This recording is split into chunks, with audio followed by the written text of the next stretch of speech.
Olá pessoal, esse é um depoimento bem breve que eu vou fazer. Eu quero falar, não preparei nada, eu quero falar bem espontaneamente e vai acompanhar todos os vídeos.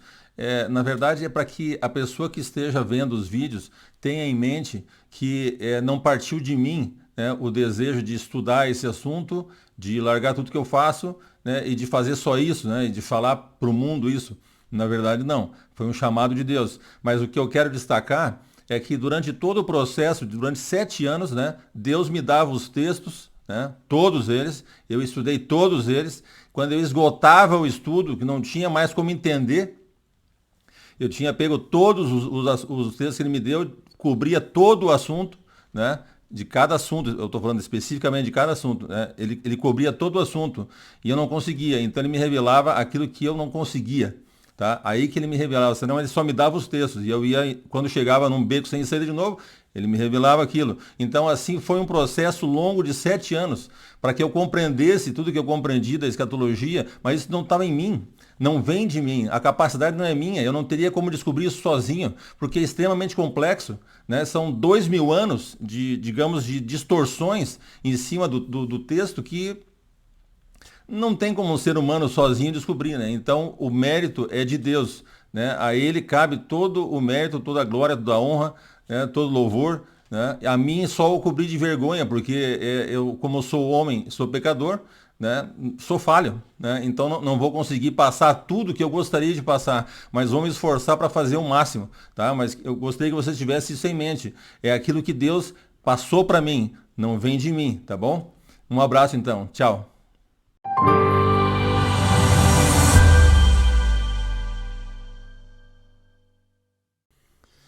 Olá pessoal, vamos fazer a segunda parte do vídeo, né? Vocês estão no canal Oráculos de Deus, meu nome é Carlos e eu vou continuar o vídeo agora com a prova genética, o que seria assim, o vídeo, né, que nós estamos fazendo desde o do passado, é o príncipe de Ros, né? Vocês vão entender por que Rus, e onde é a terra dele, enfim, vamos esclarecer isso aí. Mas agora eu vou entrar na questão da genética. Como que a genética pode ajudar a esclarecer essa questão bíblica de quem é o príncipe de Ros? Pode, é interessantíssimo. Aliás, é uma coisa que a gente quase não se fala, né? E quase ninguém sabe, porque, enfim, se fala pouco isso no Brasil. Mas é uma coisa interessante o avanço que a genética teve, né? A aplicação da genética, né, não só na arqueologia, mas nas raças, né, das pessoas que estão vivendo hoje no mundo. Você pode rastrear, né, o qual o teu ancestral e chegar até o ancestral máximo. Por exemplo, há muitos anos já, década de 60, 70, eu acho, 70 talvez, é, máximo 80, o pessoal fez um estudo, eu acho que no máximo 80, isso mesmo. Fizeram um estudo genético para tentar entender através dos genes, né, a informação genética que existe dentro das mitocôndrias, que é uma pequena organela que fica dentro da célula, tá? A nossa célula, ela tem várias organelas, né? São chamadas organelas, não órgãos. Várias organelas, cada uma com uma função e tal, até o núcleo onde está o DNA e tal. Então, essas chamadas mitocôndrias, elas são como se fosse uma bateria, elas produzem energia. Então elas são as baterias, né, da célula. Só que ela tem um DNA próprio dela mesmo. Ela não passa esse DNA para o núcleo, nem o núcleo passa para ela. Ela fica isolada, ela se reproduz sozinha, é como se tivesse vida própria. Tá? Então esse DNA foi estudado. E aí chegou-se à conclusão, foi na década de 80, 70 e poucos, ou 80, não lembro bem. Faz tempo também que eu não leio esse primeiro estudo, né? Agora nem se fala nesse primeiro estudo. Se descobriu que só existe uma mulher que deu origem à raça humana. Uma só mulher. Por quê? O que acontece? As mitocôndrias, elas existem dentro da célula e no espermatozoide, né, dentro do óvulo, tem as mitocôndrias. O espermatozoide tem algumas mitocôndrias ali perto do motorzinho dele para mexer a cauda para ele andar, certo? Então, quando ele entra no óvulo, as enzimas destroem as organelas, ou seja, as mitocôndrias do espermatozoide. Então, continua só com as mitocôndrias da mãe. E aí o ser se forma inteiro com a mitocôndria da mãe. Então toda a raça humana só tem mitocôndria da mãe. Talvez com exceção de Adão, não sei como é que foi. Mas todos os descendentes, né, de lá para cá, dos filhos de Adão até hoje, né, todos têm só mitocôndrias que vêm da Eva. E dá para rastrear isso aí, saber que foi uma só. Né? Então, os evolucionistas vão dizer que é um Australopithecus, né? Uma fêmea, que é estranha, né? Porque uma fêmea e depois eles descobriram que só tem um macho também, vou chegar lá.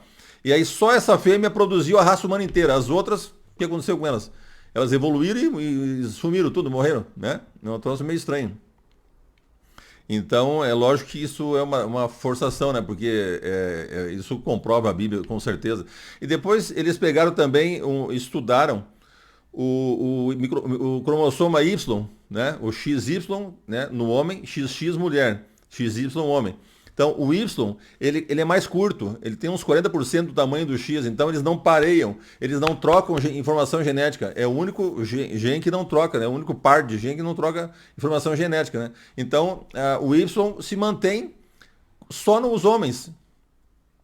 Então, você rastreia desde Adão, né, a qualquer homem.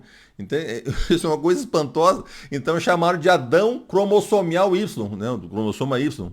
Né? E a outra é a Eva mitocondrial. E é certeza, é assim que funciona mesmo. Então, dá para você rastrear tudo através de Adão ou através de Eva. Né? Existe um gargalo que foi o dilúvio. Esse gargalo também aparece no estudo. Você vê que teve um gargalo e saiu só 3 ramos. Né? E daí dali nasceram os filhos desses 3, sem Cã-Jafé. É interessantíssimo.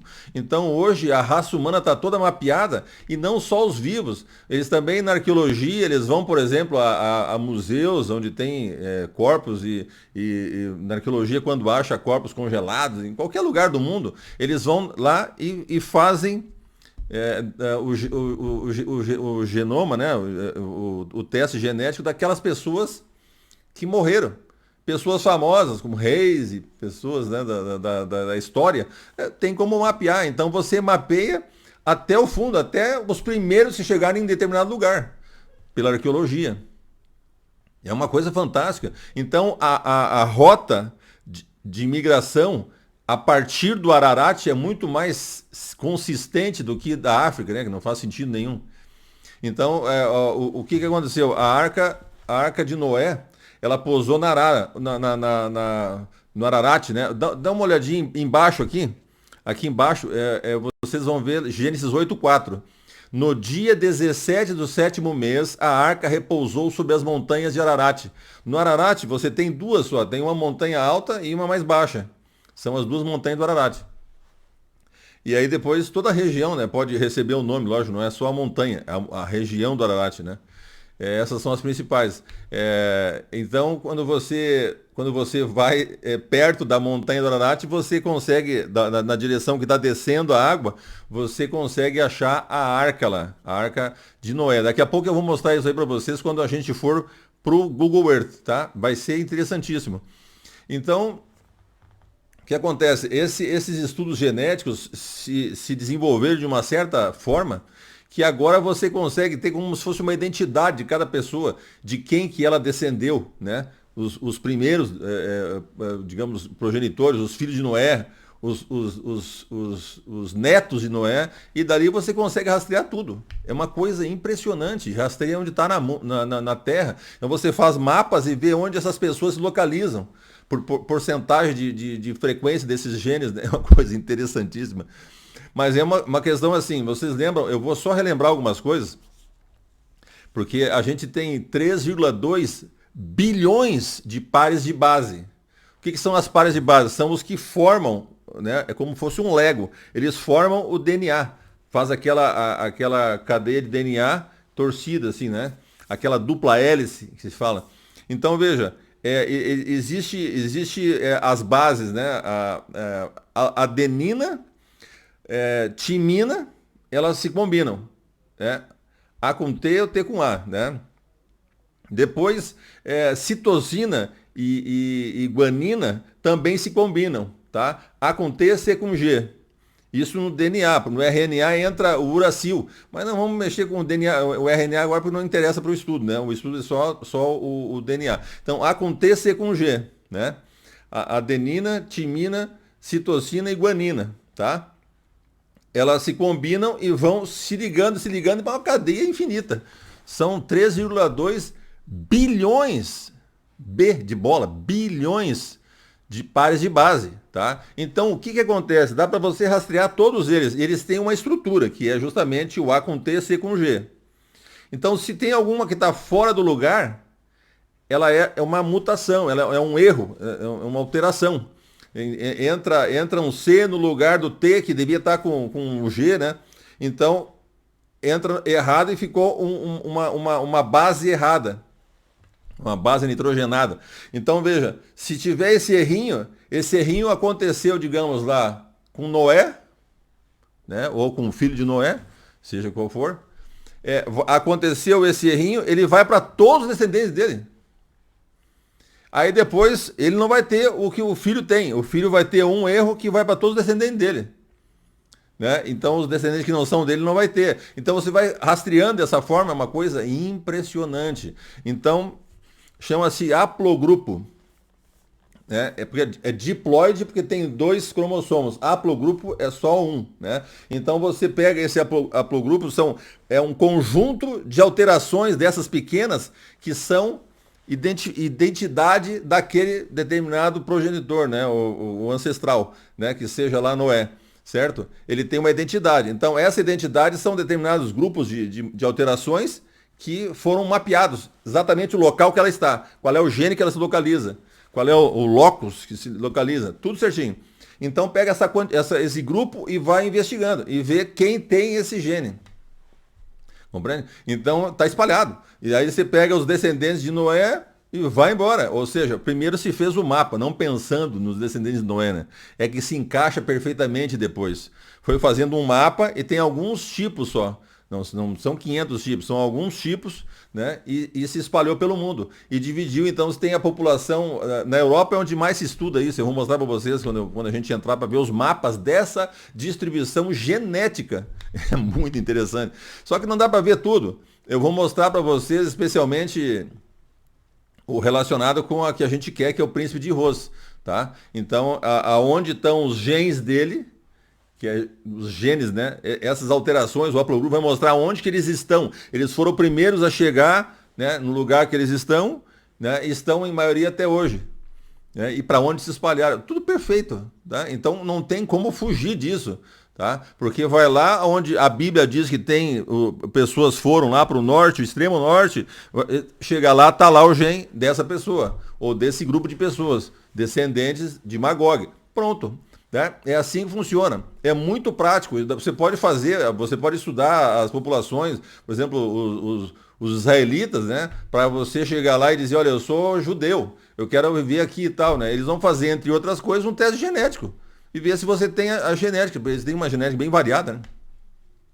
Sabe? Dá para fazer isso. Né? Você consegue fazer isso, rastrear onde tiver as pessoas. É uma coisa impressionante. Claro, eles põem um limite, né? Abaixo de 0,25 da população, eles põem 0. Né? Mas tem um pouquinho, mas é muito pouco. Tá? Então, de 0,5 e 0,5 eles vão subindo. Né? Para ficar meio arredondado, senão fica muito. Mas você consegue saber quantas pessoas têm de tal raça, de tal descendência, né? E você vê que bate tudo com a Bíblia. Em tal país, em tal continente. É uma coisa fantástica. Fantástica. Então, isso tem ajudado bastante, né? Chama-se polimorfismo de nucleotídeo simples ou único, né? Então, por quê? Porque na cadeia toda de A com U, C com G, G com C, né? U com A, não, desculpa, o U é no RNA. No A com T, C com G, né? Então você tem essa cadeia infinita e apenas um tem um probleminha. Então quando você tem um problema em um só, isso pode ou não causar problema, às vezes causa até benefício. Por exemplo, eles têm, por acaso, né, o grupo I1, né, ali da Suécia, Eles têm uma deleção num dos. Perderam um pedaço de um gene, e esse gene trouxe para eles resistência a várias doenças, inclusive AIDS, né? E doenças virais. Ou eles são menos suscetíveis, ou mais resistentes, ou são totalmente imunes, dependendo se acontece nos dois genes. É uma coisa impressionante. Como pode trazer também uma doença, como pode também ser indiferente. Essas alterações, como são únicas, dificilmente elas causam algum problema. Elas podem causar, mas às vezes não causam. Se ela não está numa parte que vai fazer uma determinada proteína, que é super importante, e ela sai com defeito da proteína, aí causa um problema, né? Mas depende de onde está, não causa problema nenhum. Então, esse estudo esclareceu muita coisa. Então, eu vou mostrar agora para vocês o que isso aí comprova quando a gente está estudando a distribuição das pessoas, né? Então, com um mapa da genética, para a gente ver onde está a frequência desses genes. Pessoal, então vamos dar uma olhadinha no mapa aqui. Na verdade, eu estou no site da Eupédia, tá? É o site mais completo da distribuição dos haplogrupos, especialmente na Europa, né? Mas tudo que cerca ali, eles vão mais longe. Então, eles dão por país, por subtipo, são 12 haplogrupos, tá? 12 haplogrupos. E eles colocam numa tabela a frequência por país. E eu quero mostrar algumas coisinhas para vocês que seria interessante. Vamos dar uma olhada aqui, ó.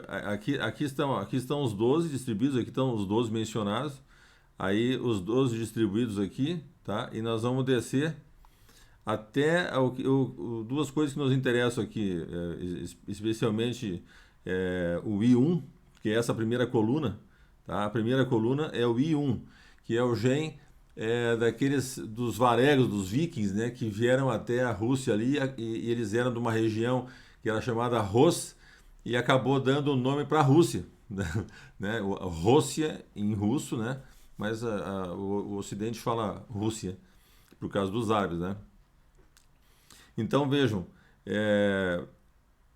37% aqui, ó, esse 37 significa 37% dos genes da Suécia são I1, tá? Do pessoal, dos filhos de Magog, que subiram, né? Magog é filho de Jafé, que é filho de Noé. Então Magog é neto de Noé.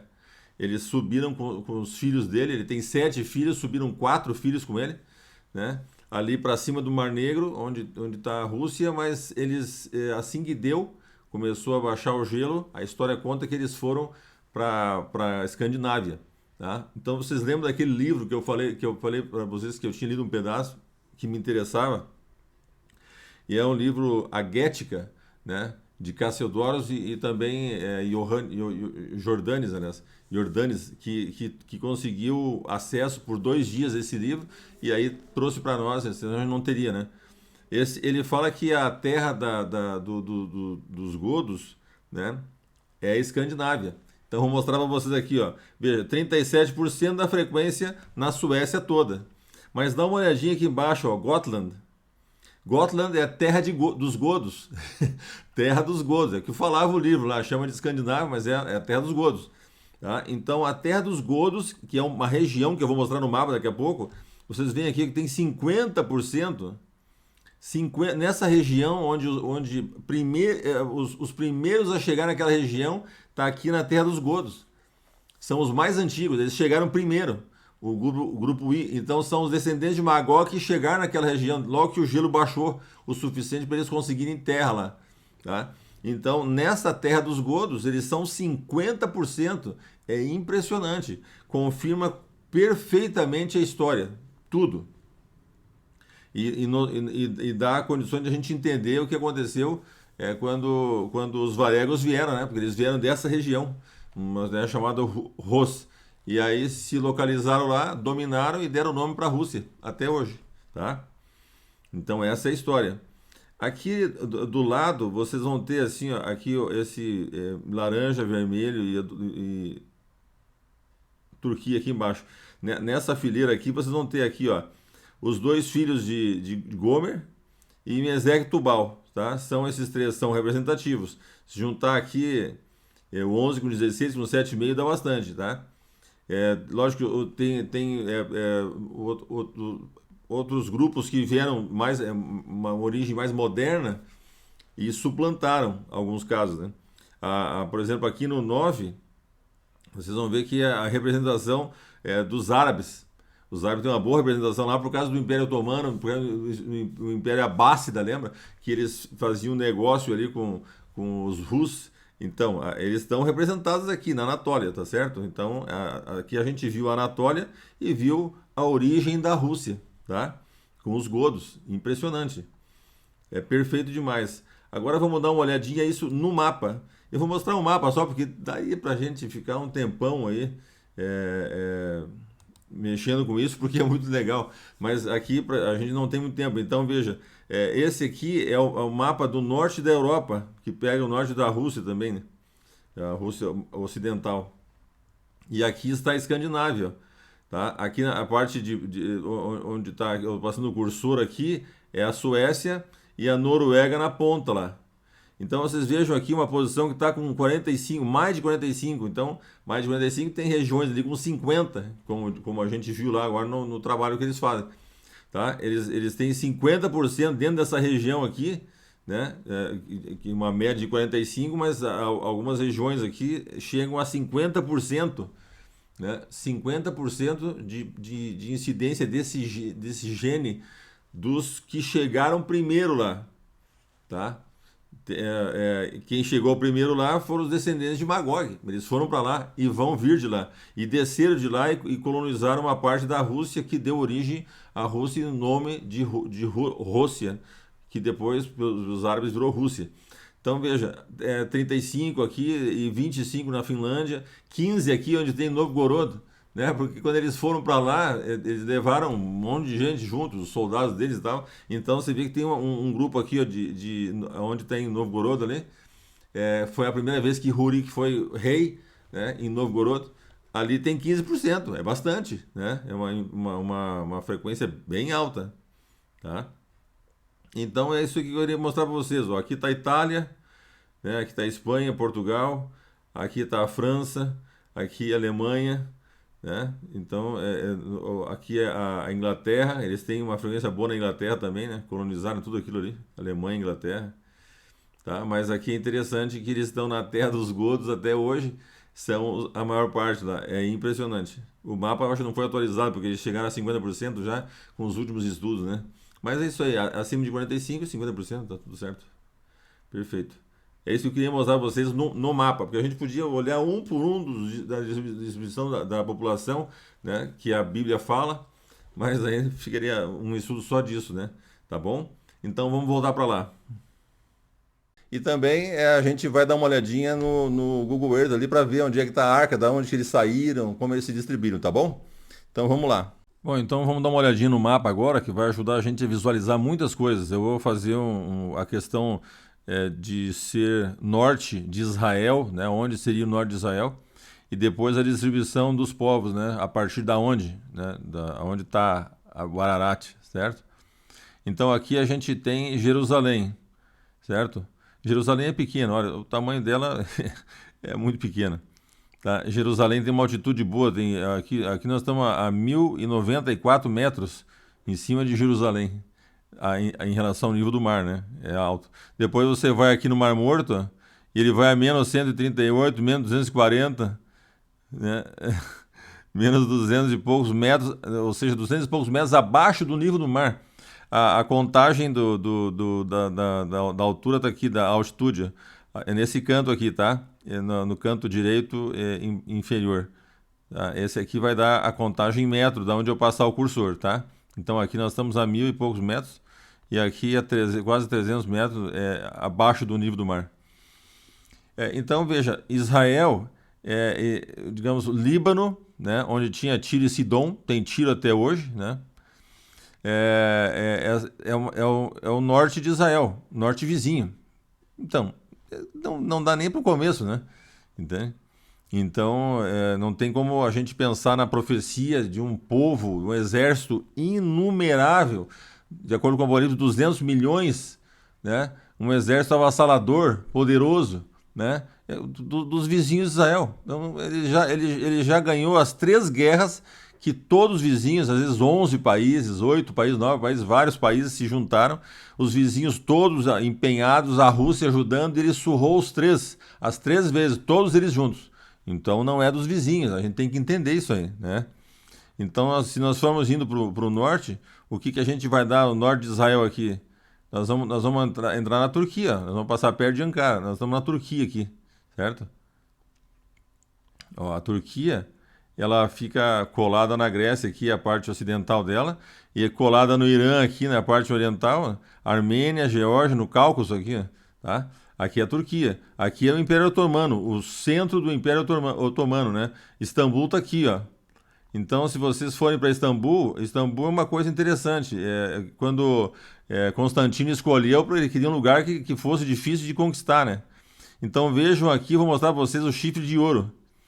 Olha aqui, ó. Esse é o chifre de ouro, tá? Tem esse contorno aqui, isola esse pedaço aqui, como se fosse um chifre de um rinoceronte, tá? Esse é o chifre de ouro, que é onde ficava Istambul, onde ficava Constantinopla, né? Depois mudaram para Istambul recentemente. E aqui era cercado de água, né? E bem fortificado nas beiradas. Então era difícil, eles não tinham muita posição aí para se preparar para atacar. Por isso resistiu mais de 1000 anos, né? Tá? Sem ser dominado. Então é uma coisa impressionante. Tá? Esse aqui, ó, desculpa, o contorno é aqui, ó. Deixa eu baixar um pouquinho aqui. Eu errei o contorno. O contorno é considerado aqui, ó. Isso aqui seria um chifre, como se fosse um chifre de um rinoceronte. O pequeno chifre, né, que a profecia fala, é curioso pelo menos, né? É o chifre de ouro, tá? Aqui é Istambul. Então, mas a capital atual, né, do Império da Turquia é Ankara. Eles colocaram a capital em Ankara. Ó, aqui está Ankara, tá? Mais no centro do país, né? Enfim, aqui é norte para Israel, sem dúvida.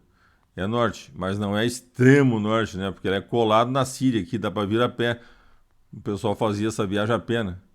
Então, se vocês darem uma olhada aqui, o Mar Negro está aqui, tá? O Mar Negro é fundamental para compreender isso aí. Tem o Negro e o Cáspio, tá? O Mar Negro, o Mar Cáspio, aqui o Mediterrâneo, né? Então, aqui é o Cáucaso, né, que eu falo, e aqui os Balcãs, tá? Então, o pessoal do Império Romano dominava isso aqui, tudo eles tinham acesso aqui, ó.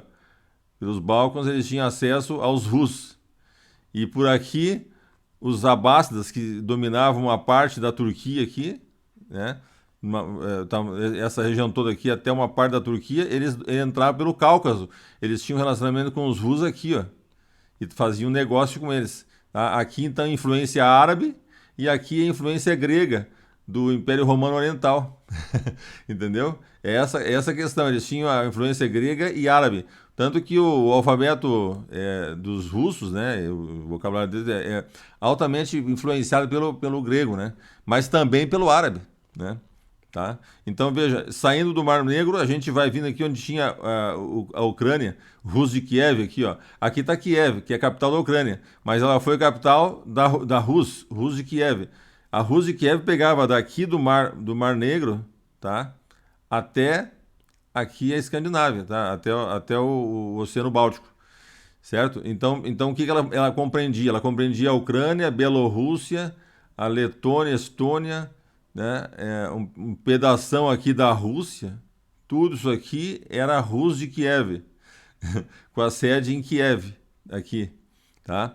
Depois que aqui é Novgorod. Novgorod foi a primeira, antes de Kiev, né? A primeira vez que o pessoal de Novgorod convidou o Rurik, que era um príncipe dos godos, né? Dos vikings, e ele para ele se localizar lá e ser rei deles e dar um governo justo, dar paz para eles lá, né? Porque eles estão sempre sendo saqueados. Então ele aceitou e ficou aqui até morrer. E tornou-se o rei de Novgorod. Foi crescendo e tal, mas quando ele morreu, o Oleg, o sucessor dele, da dinastia Rurik, né, ele expandiu até aqui na Ucrânia. Então ele pegou a Ucrânia, inclusive ele botou o governo na Ucrânia, aqui em Kiev.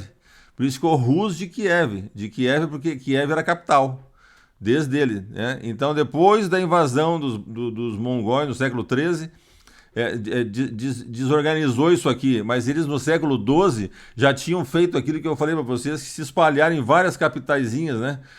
Tinha várias províncias, todas descendentes de Rurik.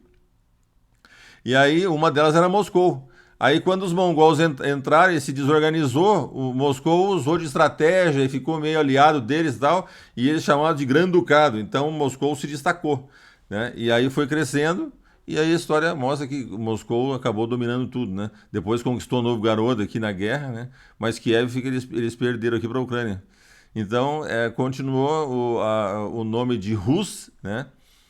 Sempre se manteve o nome de Rus, a não ser no período dos soviéticos ali que eles tiraram, mas voltou Rússia depois, né? Aí, em século XIV ao XVI, acabou virando Rússia. Ninguém sabe exatamente como aconteceu isso gramaticalmente, né?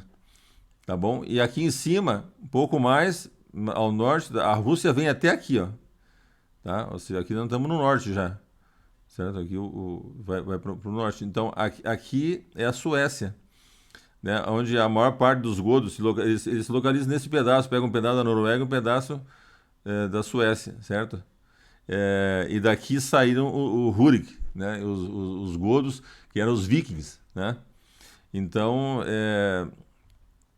isso aqui seria o extremo norte.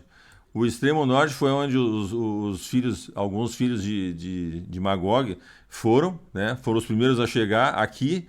Daqui eles dominaram essa região, primeiro Novgorod, depois Kiev, depois Moscou e ficou sempre. Acabou que veio o nome da tribo deles, que era a tribo Rus.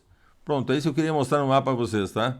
Então é daqui do extremo norte. O extremo norte você vai falar seria o quê? Acima do Mar Negro. Passou o Mar Negro, a gente vai chamar de extremo norte, né? Ou seja, pega a Rússia, pega a Ucrânia, pega a Bielorrússia e você pode chegar até a Península Escandinávia, na Suécia, né?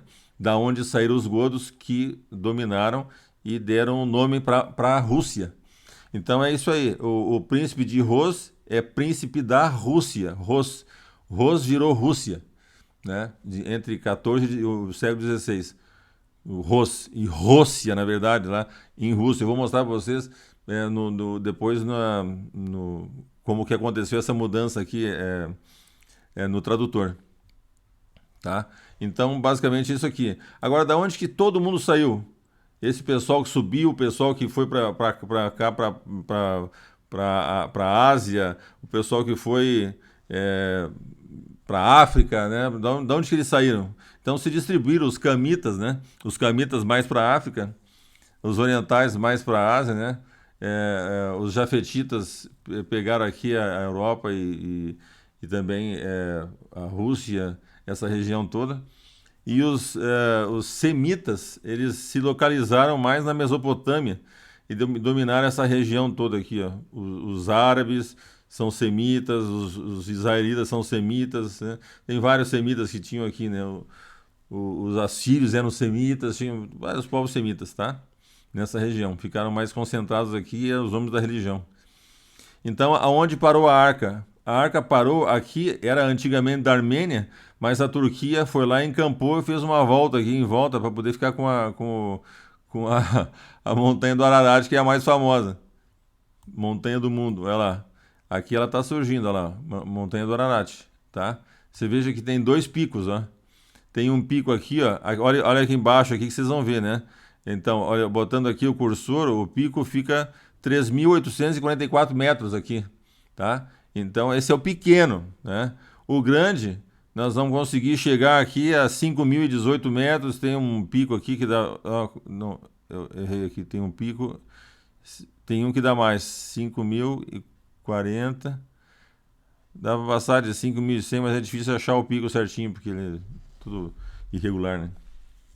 Mas é mais de 5.000 metros, tá? Então, a arca não parou no monte, porque antes de ela parar e botar as âncoras, né? As âncoras são gigantescas, vou mostrar para você. Então, antes de parar e botar as âncoras, ele já tinha saído um cume. Moisés vai narrando, já apareceu o cume da montanha. Então apareceu o cume da montanha, depois apareceu essa, foi baixando, foi baixando. E aí eles deslizaram aqui uns 20 quilômetros, daqui do sopé da montanha, uns 20 quilômetros, a gente acha a arca. E uns 30 quilômetros lá do pico, né? A arca vai estar por aqui embaixo, quer ver, ó? Se você vem aqui, tem essa formação aqui que parece uma vírgula, ela aponta diretamente para onde está a arca. Ó, aqui. Ali. Essa é a arca, tá? Ela está fossilizada, né? Olha, na altitude aqui, ó. 1981 metros, aqui embaixo na direita, tá? Olha lá, 1981 metros, tá? De altitude. Veja, então a questão que eu estava falando é a seguinte: para você dizer que isso aqui é um barco que chegou aqui por acaso, você tem que considerar que deve ter subido no nível, em relação ao nível do mar atual, subido 2 quilômetros praticamente, né? 1981 metros para soltar lá, então uns 2.000 metros, né? Subiu 2 quilômetros de altura para depois soltar a embarcação aqui, que é uma embarcação gigantesca, tem 150 metros, né? A gente pode medir aqui, ó.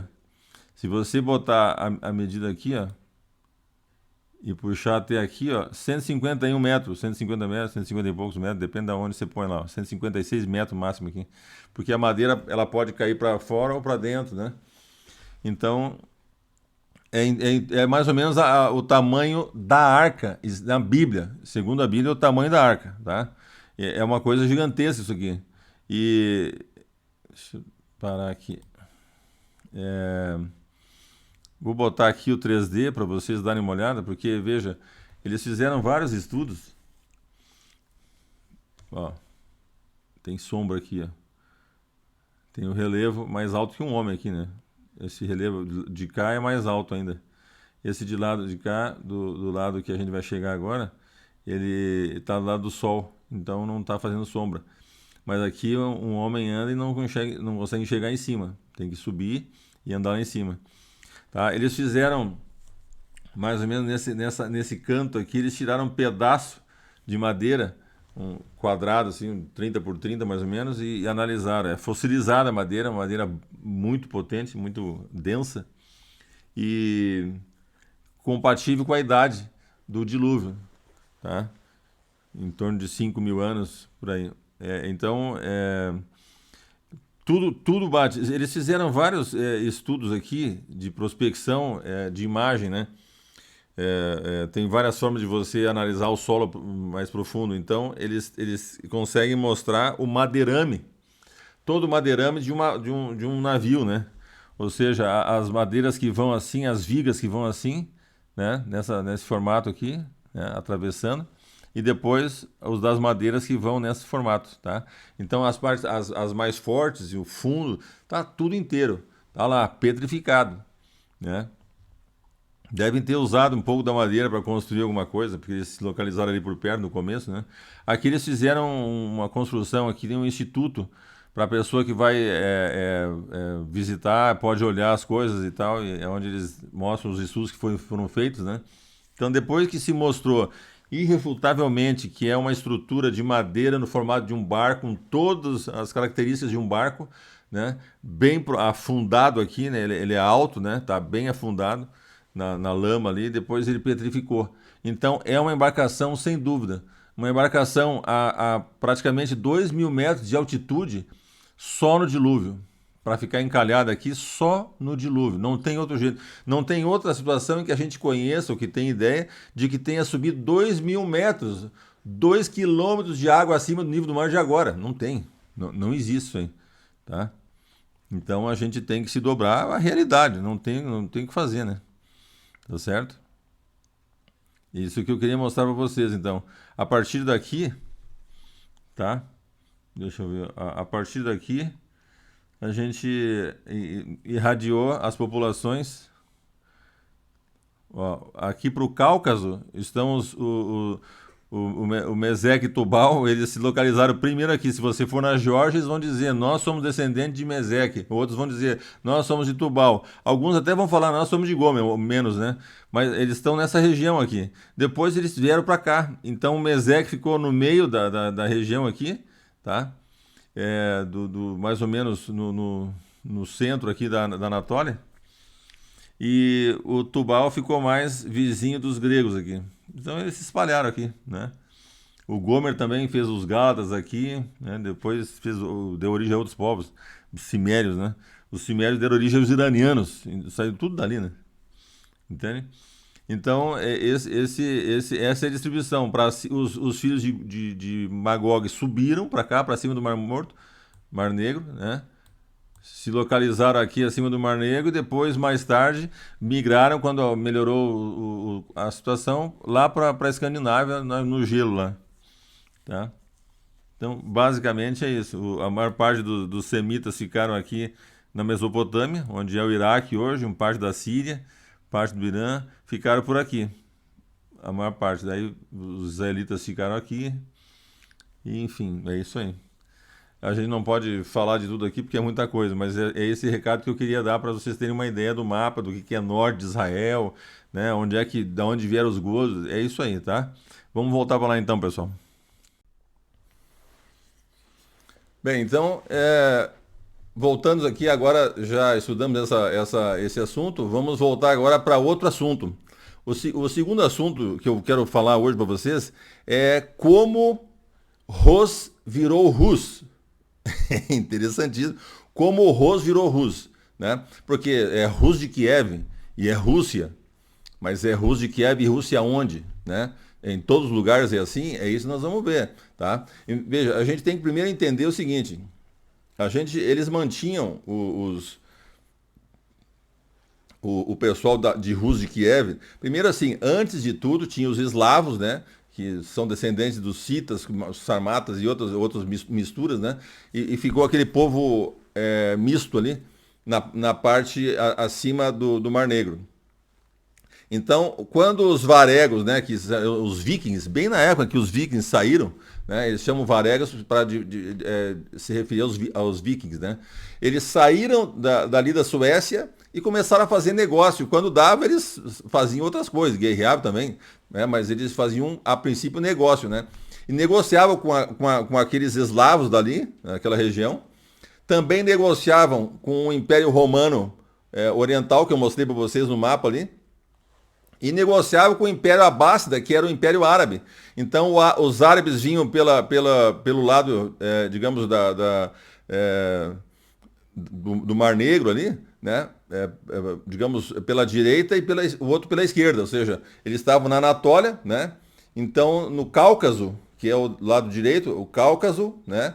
Era onde os abássidas ficavam, faziam divisa ali com os eslavos. E pelos Balcãs, né? Pelo lado esquerdo, quem olha no mapa, para cima, norte e sul,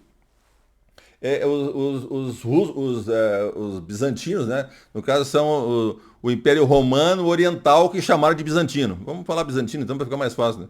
Então os bizantinos ficavam aqui, os árabes ficavam aqui, dos abássidas, né?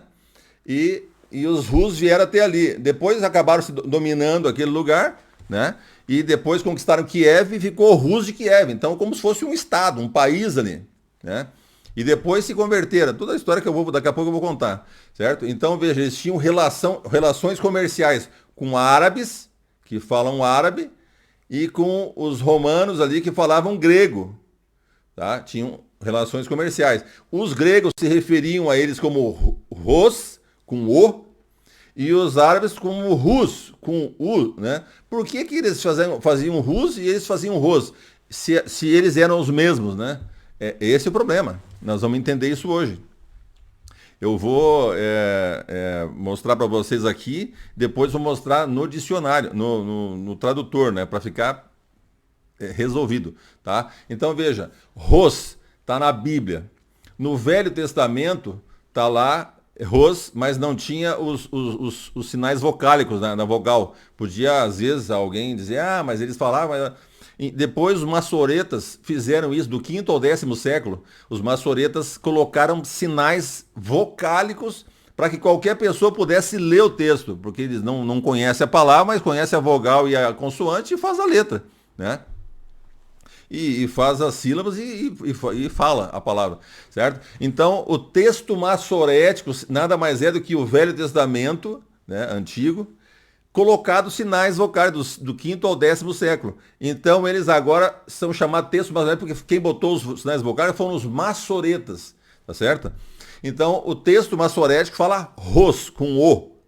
Tá? A Septuaginta, que é a tradução, lembra que 3 séculos antes de Cristo, 3º século, né, 2 séculos e meio, 3º século antes de Cristo, eles traduziram o texto maçorético, começaram a ler, depois continuaram traduzindo, né, até a época de Cristo. Eles traduziram do hebraico para o grego, certo? E no grego está escrito também com letra maiúscula ros, com o. Né? Por que falam ru? Né? Vamos lá. Então depois veio o grego moderno. O grego moderno, o país da Grécia lá, por exemplo, eles falam ro. Porque se você põe lá Rússia, eles falam Rússia. Rússia, com o. Né? Depois vem o ucraniano, fala Rússia, com o.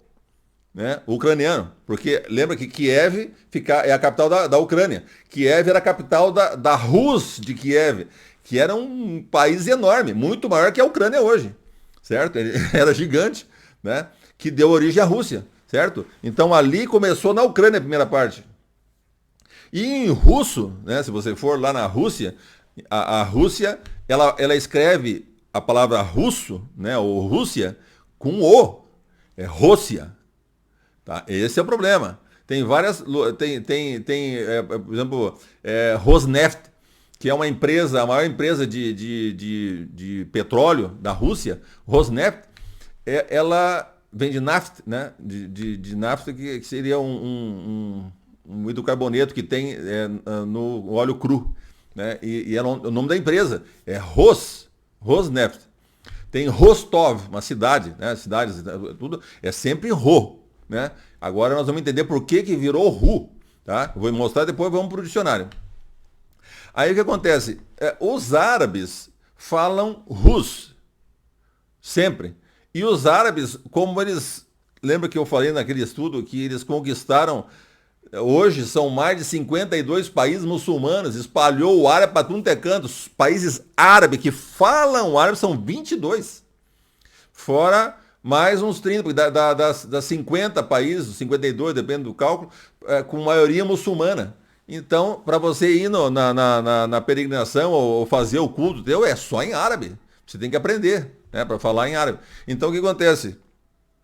Essas pessoas sofreram a influência árabe para falar sobre a Rússia, para se reportar à Rússia. Então, acabou que os árabes espalharam pelo mundo inteiro, poucos países, né? Como eu mostrei ali, a Grécia, o que interessa para a gente é a Grécia, né? A Ucrânia e a Rússia, né? Como que eles falam? Eles falam do jeito que está na Bíblia, por incrível que pareça. Agora, por que o árabe fala Rus? Uma coisa bem simples, pessoal, é bem simples. O que acontece? O alfabeto hebraico, né? Eles fizeram 12, veja bem, 12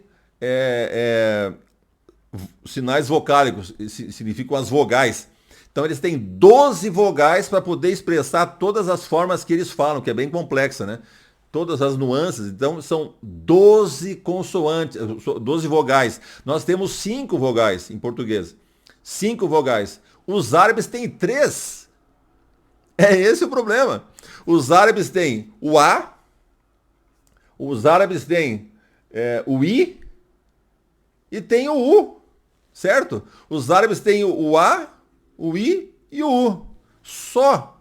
Eles não têm o E nem o O. Você entende? Então não tinha como falar Ros. Eles podiam até falar pelo ouvido ali, eles dão uma ajeitada na coisa e fica meio parecido. Mas eles não têm como escrever isso. Então documentou sempre com U. Todos os documentos de relação comercial deles com os árabes é RU. Porque os árabes não têm o O Não tem o O. E não tem o E. Não tem como. Quando você lê assim, por exemplo, Maomé, Maomé, esqueça, você está lendo em português ou em espanhol, que é Mahoma, você está lendo em outra língua. Se você lê na língua árabe, é Muhammad, Muhammad, né? Não pronuncia assim, mas escreve Muhammad, é U-A-A, ou seja, são as vogais que eles têm, tá? O A, o I e o U, só. Por isso, eles disseminaram para tudo não ter lugar com U. Porque eles não podiam botar O, não tinha O. Não tem nenhuma uma letra, né, vogal que expresse esse som.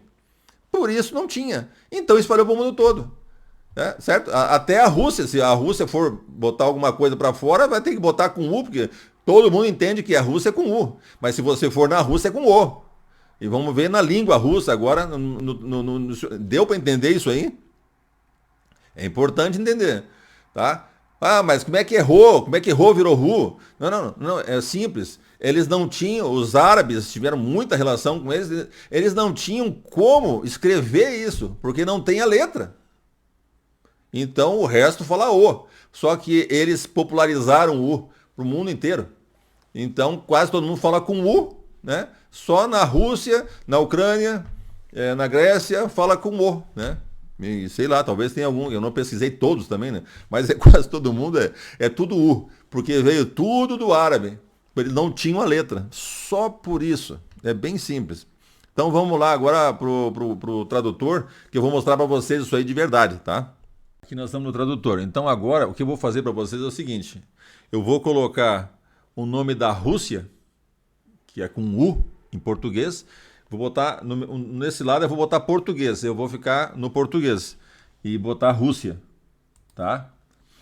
E aí do outro lado a gente vai testando, né? Vamos começar, por exemplo, com a Grécia. A gente já sabe que no hebraico tá lá no texto com Ro, é Ros, que deu origem a Rússia, na Rússia, né? Depois, na tradução para o grego, bem antiga, antes de Cristo, também está Ros, né, no grego. Então, vamos ver na Grécia. Vamos dar uma olhadinha na Grécia agora.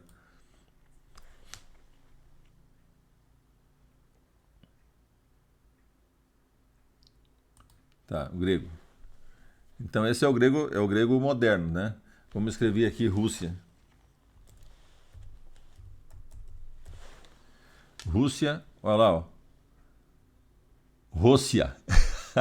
Veja, aqui está a transliteração, Rússia, mas esse aqui, o que é essa letra aqui? Essa letra é o ômega, né? A diferença do ômicron, ele é redondinho, é o nosso O.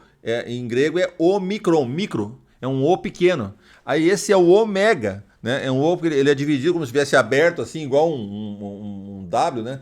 Ele é o ômega, porque ele quando você pronuncia com mais tempo, né? O outro é O, né? Então é ômega, tá? Ele botou aqui esse P em grego é R, tá? Então fica Rho, o sigma, Rússia, né? O iota e o alfa, Rússia, né? Olha lá, Rússia, tá? Porque assim eles falam até hoje na Grécia, tá bom? Então veja, a Rússia o alfabeto do russo é influenciado pelo grego, né? Extremamente influenciado pelo grego. Aí então agora vamos para a Ucrânia. Vamos olhar na Ucrânia. A Ucrânia foi onde nasceu ali, né? O Rus de Kiev, né? Então vamos ver como é que é na Ucrânia. Ucraniano aqui, ó. Olha, Rússia. Olha lá, Rússia, com um S só. Tá? Tem algumas línguas que quando a letra eles querem dar ênfase, ou a letra é mais pronunciada mais longamente, eles dobram a letra. No hebraico tinha isso, tinha várias letras que eram dobradas, né? Para dizer que ela era mais longa. Aí eles pegaram, botaram uma só e botaram um ponto, né? Para os maçoretas, para enxugar um pouco, porque ficava muito grande. Então, essa é com um S só, né? Aí vamos ver assim, ó. Então, aqui, ó, Rússia. Na Ucrânia é Rússia. Aqui é transliterado, né? Lá é com o ucraniano. tá? Mas a influência do grego é o P é R, né? O Ômicron, né? É interessantíssimo. Eles foram influenciados ali pelo grego por causa do Império Romano Oriental, que falava grego ali, naquela que eles chamam de bizantino, né? Tá? Então agora vamos ver a Rússia, então. Em russo.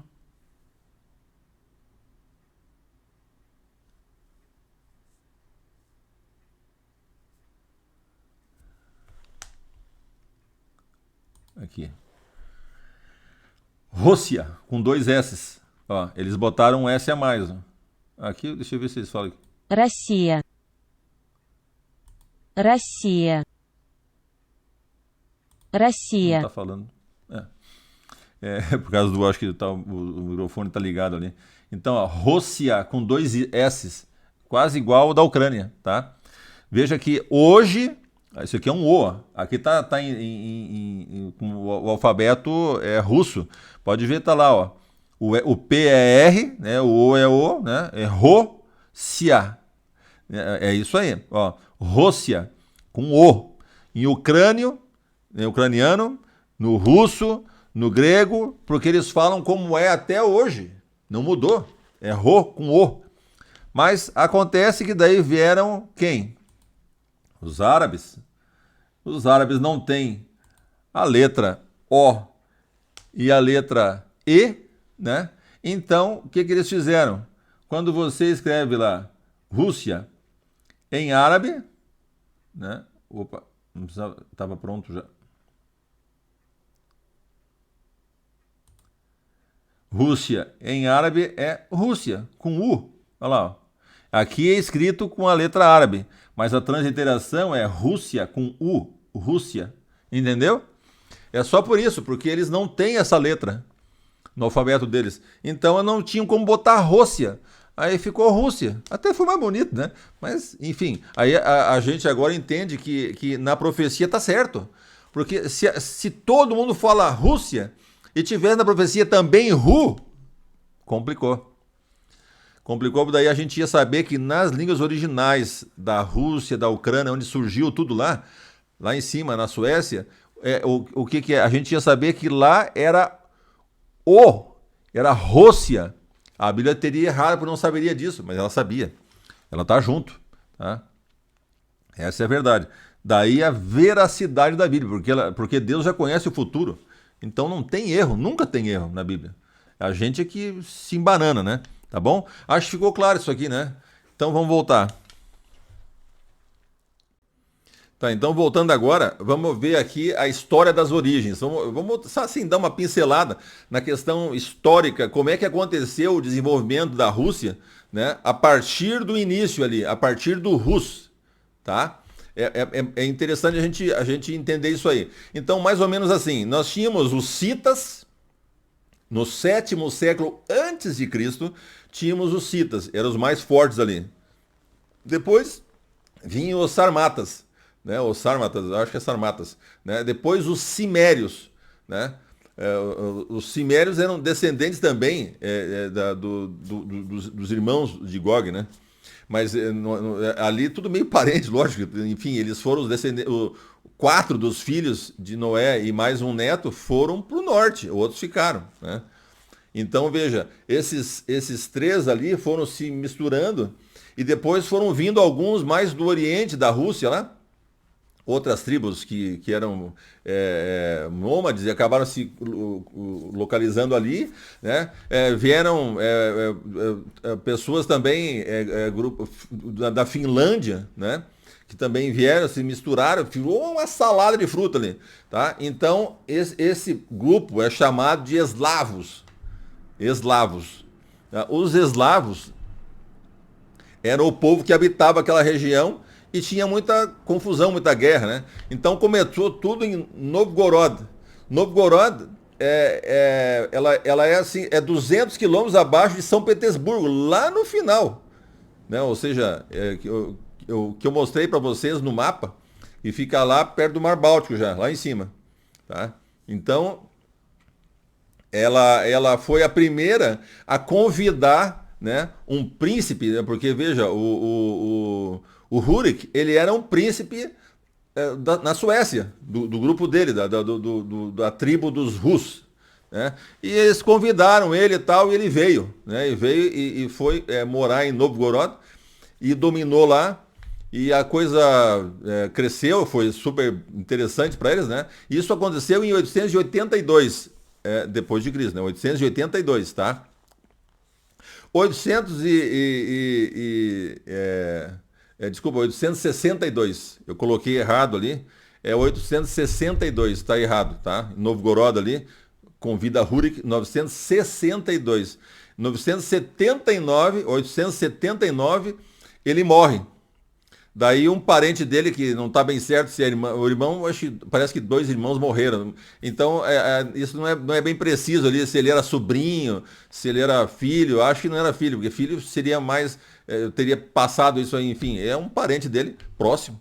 Né?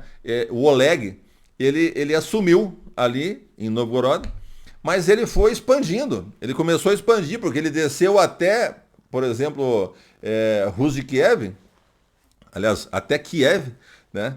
Então, lá era Rus já, né? Mas aqui não. Então ele veio até Kiev e ficou em Kiev, botou a capital aqui e conquistou um território gigantesco nesse período. Ele foi um cara que expandiu bastante. Tá? Então, Novgorod nem ficou mais a capital, né? Ficou Kiev. Aí, esse território todo foi chamado de Rus, por causa do Rurik e por causa do Oleg. Todos eles eram os descendentes dele. Eles eram Rus, né? Então ficou Rus de Kiev, que foi a primeira Rus. Essa Rus de Kiev tornou-se um estado forte, né? Pujante, grande. Eles tinha mais de 1.000 quilômetros de extensão, né? Ele ia do Mar Negro ao Mar Báltico, né? É uma coisa espantosa, era muito grande, né? Não como a Rússia, lógico. A Rússia é uma coisa continental, né? Hoje, né? Eles cresceram depois. Então, o que acontece? O Oleg fez essa união de tribos eslavas com finlandesas, né? E juntou todo mundo e fez essa Rus de Kiev, tá? Passaram-se alguns anos, veio o Vladimir I, o Grande. O Vladimir, ele percebeu, tinha muita briga entre eles com religião pagã deles ali, cada um tinha uma religião e tal, e muita encrenca, tem que botar uma religião decente aqui. Veja como ele pensava. Ele achava que uma religião ia resolver o problema, ia parar as brigas e iam crescer economicamente. Não é que aconteceu isso? O que aconteceu? O Vladimir mandou um pessoal investigar aqui qual seria a religião melhor, qual seria a outra e tal. Acharam que seria a religião cristã. Então ele acabou falando com o pessoal dos romanos do Oriente, né, que eram cristãos, né?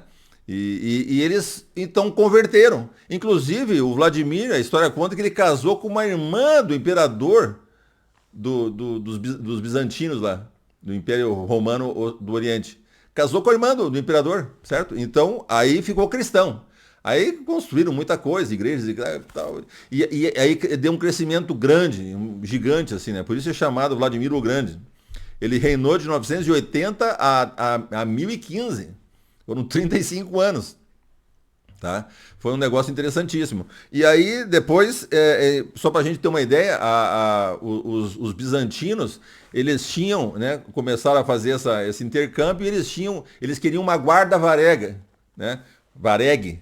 Então eles pegaram esses descendentes, os familiares, os que vieram de lá, dos varegas, né, que são muito fortes, né, muito bons, eles são muito ágeis e fortes e grandes. Então aí era fácil ganhar uma batalha.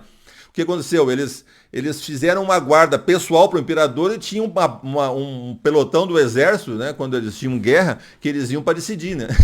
Entende? Então, eles ficaram até o final do Império Bizantino com a guarda vareg lá. Daí no dia da derrota eles estavam lá também, né? Não teve como segurar. Mas eles eram muito bons, se destacavam muito nisso. Por isso que, se você pega, por exemplo, lá o Rurik, existe assim uma tendência de fazer que é um mito, né? Ou então uma lenda, né? Porque, lógico, se você pega, por exemplo, como é que a gente chama de lenda no Brasil? Ayrton Senna é uma lenda, né? Na Fórmula 1, uma lenda, né? Muhammad Ali é uma lenda no boxe, né? Tem uma lenda, né? Tem lenda da música, tudo tem lenda, porque a pessoa é tão boa, né? No basquete, né? Michael Jordan, né? Então eles são lenda, mas eles não existem, porque, não, eles são lenda porque até se cria história para aumentar um pouco, porque a pessoa vira uma lenda, né? Esses homens tinham. O Rurik era um guerreiro, né? Então até hoje, se você for em Novgorod, né? Eles treinam a luta, desenvolvem e vendem as armas que ele usava, se vestem como ele usava, tem rituais, assim como se fosse um feriado né, folclórico, né? Eles vivem aquilo, tem um monumento muito grande com todos os imperadores, né, russos embaixo, os principais, e o Rurik lá em cima. Porque ele é o ídolo. Né? Na cabeça deles, eles conheceram ele, né? Os ancestrais desse povo hoje. Então, desde aquela época, ele era lendário. Por isso que eles pediram para ele dominar ali, para fazer um governo justo e tal. E ele botou ordem. Virou um país. Você não teria virado um país. Era só guerra. Ele botou ordem e começou o negócio. Então é cercado de lenda. Sim, aonde não tem uma explicação, que não está registrada alguma coisa, se cria coisa. Lógico, é natural. Mas ele existiu. Ele deu nome para o país, a Rússia. Ele deu nome. Ele que trouxe o Rus da família dele. E os descendentes dele tornaram-se os descendentes por muito tempo. Até 1598, né? Vocês vejam que é quase 100 anos depois do surgimento da reforma, ainda estavam lá. Né, os descendentes do Rurik, certo? É interessante entender isso aí. Então eles existiram, os varegues, ele era um vareg, eles existiram, eles foram lá, eles têm um nome, tá registrado isso na história, né? Agora, lógico, existiu uma tendência depois para tirar essa história, e eu vou mostrar para vocês agora. No século XII, vamos indo, né? No século XII começou a divisão. O que era a divisão? Muitos descendentes de Rurik, e todo mundo queria reinar, né? Como que ia fazer? Então começaram muita briga entre eles e falaram, vamos dividir, certo? Então eles pegaram as principais cidades e espalharam eles em províncias, né? Ou então em ducados, né? Como se fala às vezes. Então eles se separaram e cada um ficou com uma cidade, a maior que tinha, e ficavam lá, né? Então começaram a ficar meio independentes e tal. Então isso enfraqueceu um pouquinho a unidade deles. Talvez... Se não tivesse feito, também teriam sido conquistados e não existiam mais, né? Mas eles se espalharam e quando os mongóis, né? Os mongóis, eles entraram no século XIII, chamados de tártaros também, né? E na verdade, nessa época aí, quem entrou lá foi o Batu Khan, né? O filho do Gengis Khan. Ele entrou e dominou uma região grande e acabou destruindo o Rus de Kiev, como ela era, né? Ela se fragmentou, né? A Rússia de Kiev. Certo? Então, algumas mais fortes foram se mantendo, e aí o que acontece? O descendente que estava lá em Moscou, ele foi mais esperto, ele foi lá e falou com os cães lá, né? Olha, vamos fazer uma parceria e tal, a gente, né, ficamos aliados e tal. Então ele meio que se aliou e eles gostaram, o cara ficou ajudando eles e tal, né? Então chamou de Grã-Ducado, o próprio Khan, né?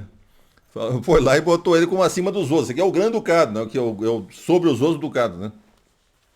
E com isso Moscou foi se fortalecendo. Foi fortalecendo, porque com o apoio, com a anuência, né, dos mongóis. Essa foi a estratégia dele. Daí tá tudo certo, né? Aí os mongóis passaram por uma crise, foram enfraquecendo. Então isso, veja, vamos por data, né? Quando foi mais ou menos em 1156, o Yuri Dolgoruk, né, que é um descendente do Rurik, né? Ele mandou, em 1156, ele mandou construir a fortaleza como é que se diz, de Moscou, né? Que é o Kremlin. O Kremlin significa fortaleza. Então mandou construir a fortaleza, porque para se tivesse outra guerra ou tal invasão, eles teriam uma fortaleza grande, gigante, né? E fizeram o Kremlin, nessa época, com descendente de Rurik, certo? E aí, veja que eles estavam por lá, né? Então, Moscou Depois começa a se fortalecer bastante, né? E Novgorod ficou quietinha lá, mas não participava. Aí ela foi e tomou para refazer o Rus, né? Para refazer o Rus, eles tomaram Novgorod. Até morreu muita gente em Novgorod, eles se entregaram, né? Ficou um ranço assim. Isso em 1478. Em 1480, eles expulsaram os mongóis daí. Eles se fortaleceram e expulsaram os mongóis. Os mongóis tinham enfraquecido e expulsaram os mongóis. Pronto, se livraram. Né? Mas veja que Moscou se considerava a capital de Rus. Né? Então, esse Rus, né, o que aconteceu foi do século XIV ao século XVI. Ninguém sabe exatamente como ela virou Rússia. Né, começaram a falar Rússia. Assim, como eu mostrei para vocês, por exemplo, vamos pegar um exemplo aí. GOG. Né, então você escreve GOG, é G-O-G. Pronto, GOG. É como eu escrevia várias vezes, GOG. Agora você pode botar o som, né? GOG, né? G-U-E. G-O-G-U-E. GOG. Virou GOG, porque você botou o som da letra completa, né? Entende? Esse é o negócio. Então, ou seja, de formas, mexe aqui, um monte de gente falando e tal, e acabou que ficou Rússia. Ninguém sabe exatamente como que ela sofreu essa mudança, mas ela saiu do Rússia, né? Do Rus. Mas o Rus não, do Ros, que eu já mostrei para vocês. Ela saiu do Ros, ficou Rússia. Tá até hoje. Rússia. Na Ucrânia, né? Na Rússia, na Grécia é Rússia. Mas a gente fala russo porque todo mundo fala russo, se eu falar russo fica esquisito, né? Assim, todo mundo fala praticamente, lá foi Rus de Kiev. Na verdade era Ros de Kiev. É por isso que algumas pessoas que não sabendo disso olham na Bíblia e falam, então não é o mesmo. É o mesmo. É Ros. É Ros lá no original. Nunca mudou. Lá sempre foi Ros. Na Bíblia foi Ros, lá é Ros, tá tudo certo. Só fora que mudaram para Rus. Pela situação lá dos árabes não ter o U, né? Não ter o O, né? É só por isso. Então, mudou para a Rússia. Aí Pedro I, ele já no Império, né? Já em 1712, ele mudou a capital lá para São Petersburgo. Mas continuou Rússia. Não mudou nada. Aí veio a Revolução de 1917, do bolchevique. Então eles mudaram de volta para Moscou em 1918. Um ano depois do início da Revolução, já mudaram para Moscou de novo. Pronto, ficou lá. Aí depois veio a Era Soviética, de 1922 a 1991. O que aconteceu? Os soviéticos, eles eram... eles são comunistas, né? Então não valorizavam muito a questão de religião, até foi um período ruim para a religião lá, eles proibiam a religião, foi complicado, perseguiam, né? Nesse período, a gente tem que entender o que passava na cabeça deles. Eles, quando quiseram tirar, eles queriam meio que esquecer o Rurik, tá? E um professor deu uma entrevista para o pessoal da BBC, que fez uma matéria interessante. Eles foram lá e perguntaram para um professor de São Petersburgo, né? Por que eles queriam... não gostavam do Rurik? O que aconteceu, né?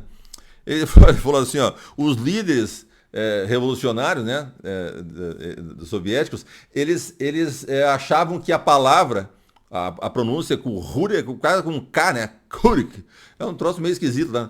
Então... eles achavam que tinha uma pronúncia meio alemã ou meio escandinávia, né? Ou seja, ali da Suécia, né? Aquela linguagem dele não representava eles, porque os soviéticos, colocaram na cabeça das pessoas que ali eram eslavos. Então eles se diziam eslavos, eles não queriam que aparecesse muito, abandonaram assim, e tiraram o nome russo, Rússia. Né? Eles colocaram isso União das Repúblicas Socialistas Soviéticas, tá? Isso foi com a era soviética. Então eles tiraram o nome da Rússia, né, de 22 a 91. O que aconteceu? Eles caíram, veio a perestroika, desabou o país, né? E voltou o quê? A Rússia. a Rússia. Porque, veja, está na profecia. O russo está na profecia, o Ros, né? Que seja russo que deu o Rússia, não importa. O Ros está na profecia. Então não tinha como esconder isso aí, porque senão hoje nós não saberíamos, bom, onde é que saiu esse Ros aqui? Não, está na história, passou por tudo, atravessou até os ateus, né, soviéticos que queriam destruir com tudo, com a religião, com tudo. Eles foram destruídos e voltou a religião e voltou a Rússia. Tudo igual. Então hoje a gente pode localizar. Qual que é a terra de Gog? Né? Gog é o líder russo. Tá? É um líder russo. Então, porque Rus, a terra de Magog seria a Rússia, porque eles deram o nome. Claro que é uma quantidade muito pequena de gente para todos os eslavos, né? É lógico, mas eles deram o nome. E nos eslavos está misturado o descendente de Magog, né? Também, né? Então, que eram os citas. Então, eles deram o nome. Então, quando você fala, a profecia fala Gog, é um líder que virá da Rússia. Mas acontece que a Bíblia fala que ele é líder, príncipe de Ros, de Meseque e Tubal. Entendeu? Meseque e Tubal representam a Anatólia. Todos eles ali vão representar a Anatólia e estão juntos na Rússia. Então, quando fala Meseque e Tubal, tá falando da Anatólia. Anatólia é onde tinha a Turquia, onde estava o Império Otomano. O Império Otomano vai reviver. Se o Império Otomano revive, então a sede dele é na Turquia. Mas se é na Turquia, como é que o cara vem da Rússia? É porque veja bem, isso é importante vocês entenderem, tá? É um negócio bem complicado. Mas na Rússia tem muitas, vamos dizer, não é educado agora, seria províncias, várias, né? Províncias que são só islâmicas. E eles têm poder de voto, eles são cidadãos, né? Da Rússia. Certo? É inseparável, de acordo com o Vladimir Putin, é inseparável a história da Rússia dos árabes, não tem como separar, eles estão lá dentro. Certo? Então, veja, o que vai acontecer, isso agora não está na Bíblia. Né? Esse foi um detalhe que eu esbarrei num beco sem saída e não tinha explicação. Não tinha explicação. A explicação, bom, se o Império Otomano, a sede é na Turquia, né, como que vai vir a Rússia? É simples. Um islâmico, talvez da Turquia, talvez do Império Otomano, da região do Império Otomano, que é vasta, né? Muçulmano vai tomar o poder na Rússia. Ele toma o poder na Rússia, ele vira um Vladimir Putin, né? Ele toma o poder na Rússia. Quando ele toma o poder na Rússia, então, ele é príncipe de Ros, de Meseque e Tubal, que é a Turquia. Tá? Então, veja, ele se torna um líder da Turquia, do Império Otomano e da Rússia.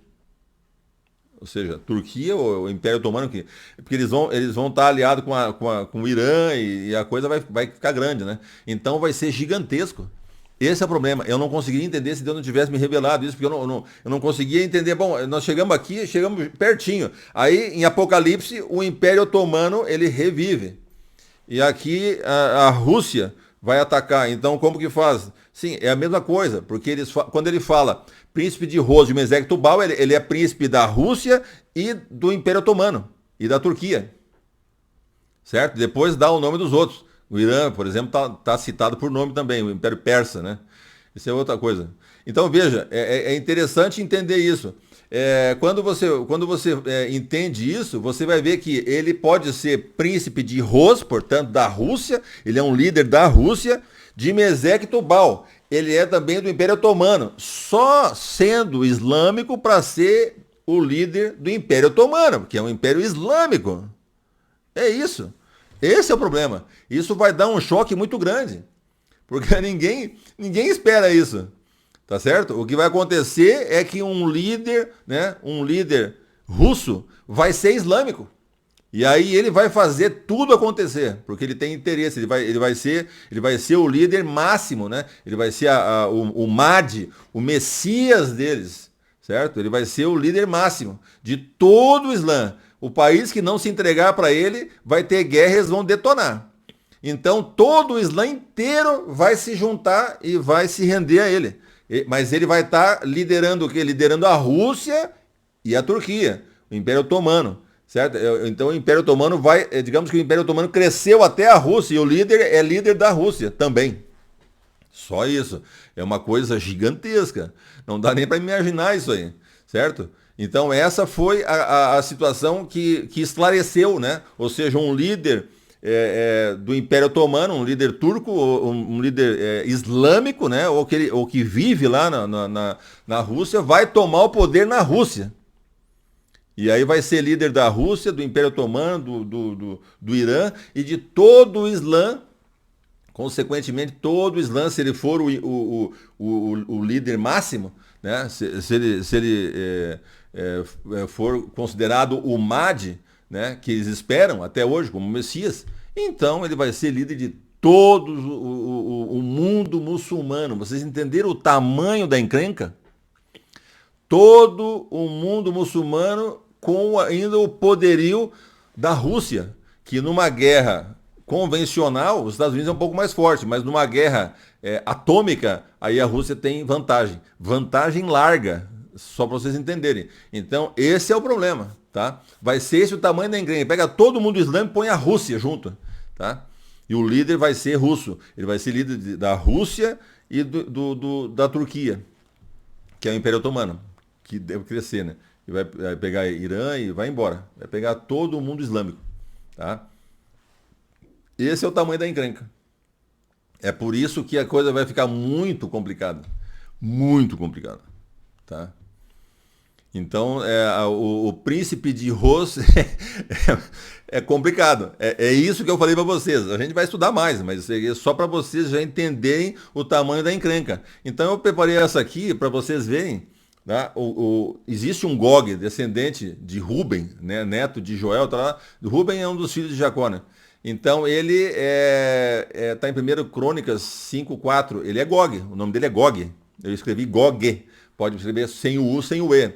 Então, é essa que eu estou explicando para vocês. Aí vocês veem embaixo daquele risco os nomes que ele recebe na Bíblia. Além de Gog, ele recebe besta que sobe do mar, chifre pequeno, rei do norte, anticristo, homem da iniquidade, filho da perdição, oitavo rei. Lembra que lá em Apocalipse a gente vai estudar o oitavo rei. Mas eu falei para vocês que o tipo da besta, né, é um cara que viveu lá muito antes de Cristo, né? 167 ele atacou Israel. O Antípano IV. O Antípano IV, ele era o oitavo rei da dinastia Seleucida. Por isso ele é um tipo. Até por isso. Ele tem várias características, inclusive ele é o oitavo rei, é chamado na Bíblia, lá em Apocalipse, de oitavo rei. Que é outra coisa, né? Ele é só um tipo. Tá? É interessantíssimo isso. Né? Tudo bate, é tudo fechadinho, tá? Hoje eu revelei uma coisa para vocês que é uma coisa complicada. Vocês vão ter que, se não acreditarem, esperar para ver, né? Vai acontecer. Vai acontecer exatamente assim, né? Mas eu entendo que na Bíblia você chega num impasse porque a Rússia vai atacar e a besta seria o revivimento do último império, que foi o otomano, né? Revivido, justamente. Ele vai reviver, mas um líder vai pegar a Rússia. Pega a Rússia, pega a Turquia, pega o Império Otomano e esqueça. Aí ninguém segura. É mais ou menos isso que vai acontecer. Tá? Então, agora nós vamos depois, no próximo vídeo, para uma leitura da Bíblia, para ver se a gente consegue visualizar e entender isso lendo o texto. Vai ser muito interessante, tá? Então, agradeço pela presença de vocês aí, por acompanhar, né? Por estar comigo esse tempo aí. E daqui a pouco a gente se encontra no terceiro. Tchau, um abraço.